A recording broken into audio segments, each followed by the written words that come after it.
Hello friend, હું છું Rajput Arjun sir Rajput ટ્યુટરમાં તમારું સ્વાગત છે. મિત્રો, આજે આપણે આ વિડીયોમાં ધોરણ 12 વિષય આંકડાશાસ્ત્ર ચેપ્ટર નંબર 1 સૂચકાંક તેના વિશે આપણે વાત કરીશું. હવે સૂચકાંક એટલે શું થાય તો કે કોઈ પણ વસ્તુ સાથે સંકળાયેલ ચલ રાશિની આપેલ એટલે કે ચાલુ સમયની કિંમતમાં કોઈ ચોક્કસ આધાર સમયની તેની કિંમતના સાપેક્ષમાં થતા જે ટકાવારી ફેરફાર છે એને સૂચકાંક કહેવાય, જેને અંગ્રેજીમાં શું કહેવાય? Index number. બીજી રીતે આપણે વાત કરી અર્થ એનો તો કે ચાલુ વર્ષની ચલ કિંમત મીન્સ કે ભાવ એને આધાર વર્ષની ચલ કિંમત એટલે ભાવ વડે ભાગી મળતા ભાવ સાપેક્ષ એને ભાવ સાપેક્ષ કહેવાય. ચાલુ વર્ષનો ભાવ એને કહેવાય P1, ગયા વર્ષનો ભાવ એને કહેવાય P0, અને જે ભાવ સાપેક્ષ છે એને 100 વડે ગુણ મીન્સ કે ટકાવારી, અને જે અંક મળે તેને સૂચકાંક કહેવાય છે. જેનું સૂત્ર અહીંયા તમે જોઈ શકો છો, I બરાબર P1/P0 ગુણ્યા 100. હવે ચાલુ વર્ષ હોય, જેમ કે અત્યારે 2025 ચાલે છે, તો 2025 આપણું શું કહેવાય? P1 કહેવાય. P એટલે પ્રાઇસ, 1 એટલે ચાલુ, અને આધાર વર્ષ એટલે શું થાય? 0, બરાબર? એટલે ગયા વર્ષનો ભાવ. જેમ કે 2025 છે તો એની પહેલાંનું વર્ષ કયું કહેવાય? 2024, અને એનો ભાવ છે એને કહેવાય P0. હવે બેનો આપણે ભાગાકાર કરી અને આ જે છે P1/P0 એને શું કહેવાય? ભાવ સાપેક્ષ કહેવાય. શું કહેવાય? ભાવ સાપેક્ષ. અને એને 100 વડે જ્યારે ગુણું ત્યારે એને ટકાવારીમાં તમે એનો માપ લીધું કહેવાય. એટલે કે ભાવ સાપેક્ષ ટકાવારી એટલે જ થયો આપણો સૂચક અંક. ખ્યાલ આવી ગયો? જેમ કે અહીંયા તમને એક્ઝામ્પલ દ્વારા એક જો સમજાવેલું છે કે ઘઉંનો ભાવ વર્ષ 2024માં 1 કિલોના 30 રૂપિયા હતા, તે વધીને વર્ષ 2025માં 1 કિલોના 50 રૂપિયા થયા. તો આપણે એનો સૂચકાંક જોતો હોય તો કેમ ખબર પડે? P1/P0 ગુણ્યા 100. P1 છે 50, P0 છે 30. 50 ભાગ્યા 30 એમાં 0 કટ કરી નાખવું એટલે 5ને 100 વડે ગુણો તો 500 આવી જાય, અને નીચે 3 છે એમને 500 3 વડે ભાગવું એટલે કેટલા આવશે? 166.67. હવે આપણે વધારો કેટલો થયો એ જાણવું હોય તો 100માંથી આ જે જવાબ આવ્યો એને માઇનસ કરો એટલે 66.67 આવી જાય. 166.67 એમ -100 કરવાના એટલે 66.67% વધારો થયો કહેવાય. હવે બીજું, કોઈ પણ ચલ રાશિમાં જે ફેરફાર થતા હોય તો એને માપવાની રીતો કેટલી છે? એક માળની અંદર પૂછાય એવો તો કેટલી રીતો છે? 2 રીત. એક નિરપેક્ષ એટલે તફાવતની રીત, અને સાપેક્ષ માપ એટલે કે ગુણોત્તર ભાગાકારની રીત.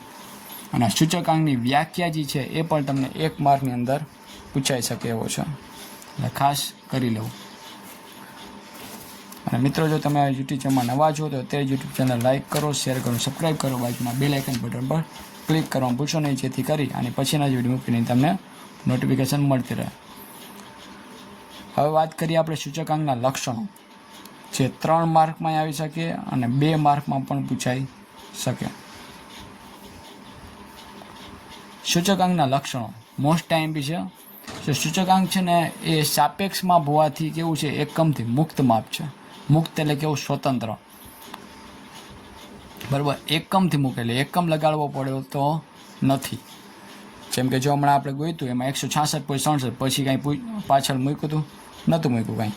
પછી જુદા જુદા એકમોવાળી ચલ રાશિ હોય, જુદા જુદા એકમ એટલે કોઈ લીટર છે, કોઈ કિલોગ્રામમાં છે, એવી રીતે.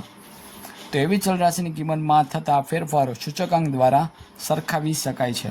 એટલે એ કેવું છે? તુલનાત્મક છે. તુલનાત્મક એટલે સરખામણી કરી શકીએ એવું માપ.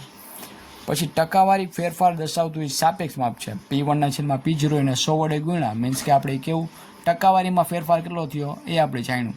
હમણાં 166.67 કર્યા તો કેટલો થયો? 66.67% વધારો. પછી તે એક વિશિષ્ટ સરેરાશ માપ છે. કેવું છે? સરેરાશ. તે સરેરાશના બધા જ લક્ષણો ધરાવે છે. એટલે ચાલુ વર્ષનો ભાવ, એની પહેલાંના વર્ષનો ભાવ, 3 વર્ષનો ભાવ હોય 2011, 12, 13, તો એ ત્રણેયનો ભાવનો ટોટલ કરી અને 3 વડે ભાગી તો પણ આપણે સૂચકાંક છે એ મેળવી શકીએ છીએ. પછી 2 જુદા જુદા સમયની પરિસ્થિતિની ગુણોત્તર દ્વારા પ્રમાણિત આધાર સમય સાથે સરખામણી કરે. હમણાં જ આપણે વાત કરી P1/P0 અને 2ને ભાગ્યા એટલે એને ગુણોત્તર કહેવાય. અને એને વળી કેની સાથે? 100 વડે આપણે ગુણી અને ટકાવારી માપ બતાવે છે, બરાબર? એટલે જુદા જુદા સમયની પરિસ્થિતિઓની ગુણોત્તર દ્વારા એ સરખામણી કરે છે. હવે એના ઉપયોગોની વાત કરી. માત્ર યાદ રાખવાનું પૂછાય એવા છે ને એટલા બધા, બરાબર? MCQમાં તમને કદાચ આવીએ કે નીચેનામાંથી કયો ઉપયોગ સૂચકાંકનો છે. બરાબર, અથવા સૂચકાંકના કોઈ પણ બે ઉપયોગો જણાવો એમ પણ આવી શકે. એટલે 1-2 વાક્યના પ્રશ્ન જવાબ હોય એની અંદર અને MCQની અંદર. વ્યાપારી પરિસ્થિતિ હોય એના સૂચકાંક.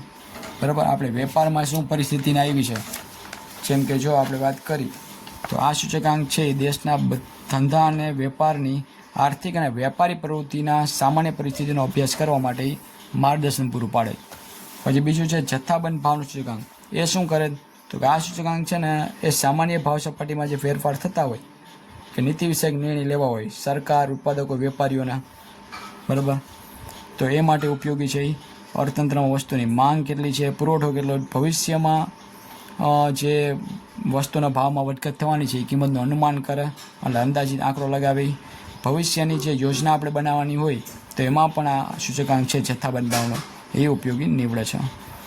પછી બીજું કાંઈ જરૂર નથી. અને હા, ફેરફારો છે કોના ભારતીય રિઝર્વ બેંક ફુગાવા નિયંત્રણ રાખવા માટે જરૂરી પગલાં લે છે એમ પૂછાય કે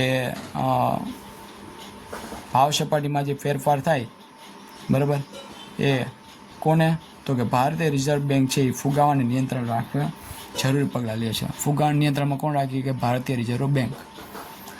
ફુગાવાના દરનું સૂત્ર છે ચાલુ વર્ષનો જથ્થાબંધ ભાવનું સૂચકાંક એમાંથી અગાઉના વર્ષનો જથ્થાબંધ ભાવનું સૂચકાંક એ માઇનસ કરી અને અગાઉના વર્ષનો જથ્થાબંધ ભાવનું સૂચકાંક વડે ભાગીએના જે જવાબ આવે એના પછી 100 વડે ગુણી ત્યારે આપણે ફુગાવાના દરનું સૂત્ર મળે. ફુગાવો એટલે વસ્તુના ભાવમાં થતો વધારો. ત્યાર પછી શું છે જીવન નિર્વાહ ખર્ચનો સૂચકાંક. આ સૂચકાંક છે ને જુદા જુદા સ્તરના લોકોના જીવન નિર્વાહ ખર્ચમાં થતા ફેરફારનો અભ્યાસ કરવા માટે ઉપયોગી છે. લોકોનું જીવન ધોરણ ટકાવવા, એનો પગાર કેટલો છે, ખરીદ શક્તિ કેટલી છે એ જાણી શકાય છે. નાણાંની ખરીદ શક્તિ નક્કી કરવા, કર્મચારીનો પગાર, મોંઘવારી ભથ્થું, DNS એલાઉન્સ સ્કીમ, બોનસ, વાસ્તવિક વેતનની ગણતરી કરવા તથા સરકારને કર નીતિના ઘડતરમાં મદદરૂપ થાય છે. ત્યાર પછી માનવ વિકાસનો સૂચકાંક.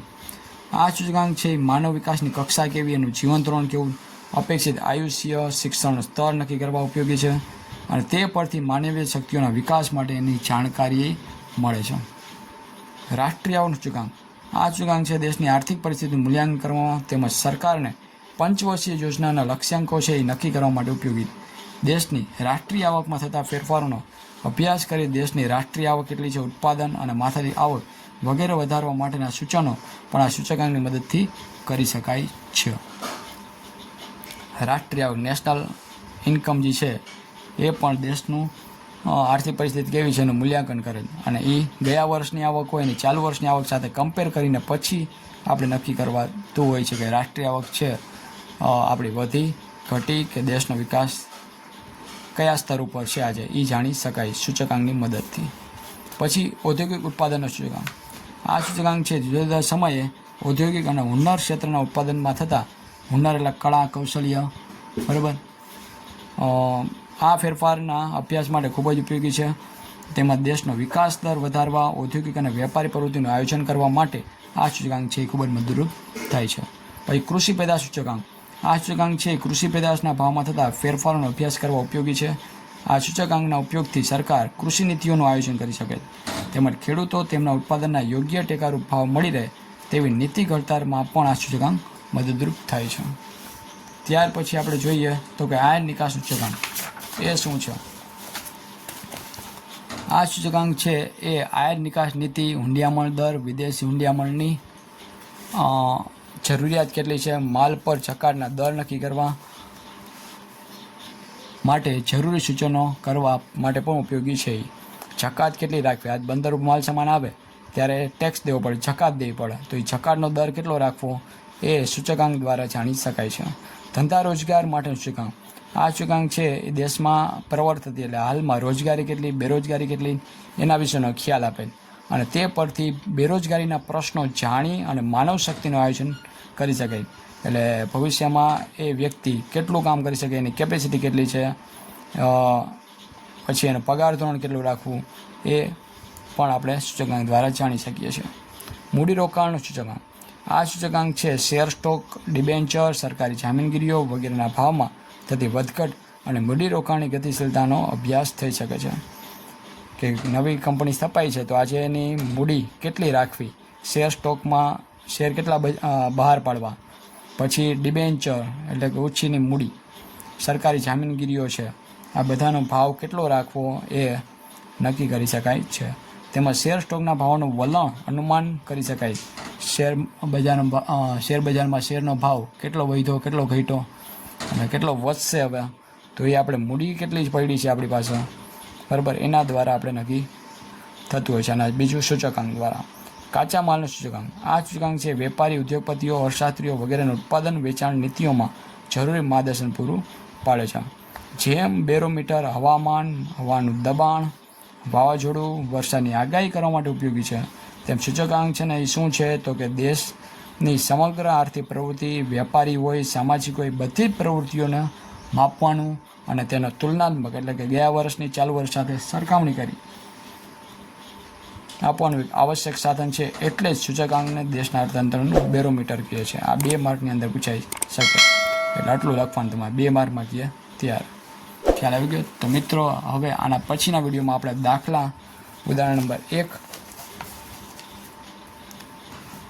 થી શરૂ કરીશું. આપણે ફરી પાછા મળીશું એક વિડીયોમાં. જો તમને મારો વિડીયો પસંદ આવ્યો હોય તો અત્યારે યુટ્યુબ ચેનલ લાઇક કરો, શેર કરો, સબસ્ક્રાઈબ કરો અને બાજુના બેલ આઇકન બટન પર ક્લિક કરવાનું ભૂલશો નહીં, જેથી કરી અને પછીના જે વિડીયો મૂકવાની તમને નોટિફિકેશન મળતી રહે. ફરી પાછા મળીશું એક વિડીયોમાં. Thank you.